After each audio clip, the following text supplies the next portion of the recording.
bini'aadanku mar walba wuxuu ka faa'iideeyaa wixii hore. Taariikhdu waa macallinka aan dhiman.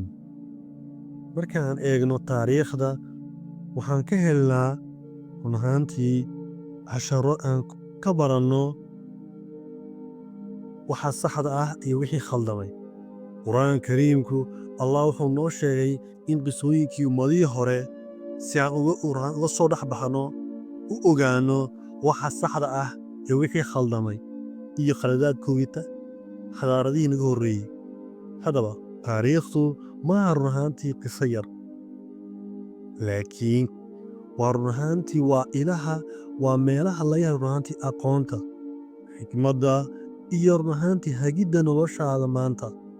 Haddaba, markaad akhrido qisada nebiyada, ummadihii hore, xadaaradihii hore, waxaad barataa run ahaantii waxaad ka baranaysaa dulqaadka, samirka iyo cilmiga nolosha.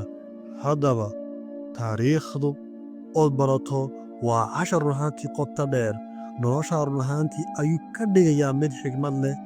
Taariikhdu waa furaha guusha maanta iyo mustaqbalka. Haddaba, xusuusnow, qofka taariikhda yaqaan wuxuu garanayaa jidka saxda ah ee uu ku socdo.